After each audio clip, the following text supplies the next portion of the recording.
अस्सलाम वालेकुम नाजरीन, मैं हूं दिलनवाज। आप देख रहे हैं other info TV YouTube channel. उम्मीद करता हूं तमाम देखने वाले खैरियत से होंगे।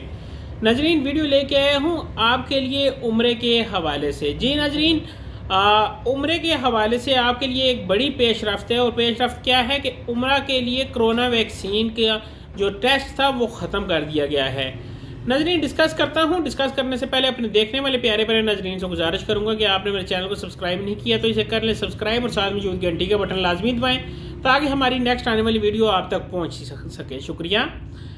नजरीन, वीडियो शुरू करते हैं और आपको बताते हैं उम्रे के लिए कोरोना वैक्सीन की शर्त ख़त्म कर दी है, लेकिन सिर्फ सऊदीया के सिटीज़न के लिए, सऊदीया में जो रहते हैं उनके लिए, सऊदीया के जो कामा होल्डर हैं उनके लिए उम्रे की जो कोरोना की शर्त थी वो ख़त्म कर दी। आजल वेबसाइट के मुताबिक, ये मैं न्यूज़ आपको अथेंटिक करके बता रहा हूँ, सऊदीया की एक वेबसाइट है आजल वेबसाइट, जिस पे ये खबर आई है कि अंदरून ममालिक से जो भी शख्स उम्रे के लिए अपना तमन्ना ऐप के ज़रिए एप्लीकेशन रजिस्टर करता है तो उसको जो टेस्ट है, टेस्ट की साथ स्लिप वगैरह देने की कोई ज़रूरत नहीं है। बगैर वो कवर्ड के टेस्ट के उम्रा कर सकेगा।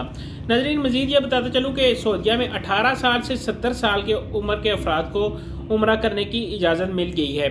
और अगर बात करते चलूँ मलेशिया की, तो मलेशिया में भी 18 से जो 70 साल की उम्र है वहाँ तक उम्रे की इजाज़त मिल गई है। लेकिन जो हज का प्रोसेस जा रहा है, हज 18 से 60 साल तक की चल रहा है।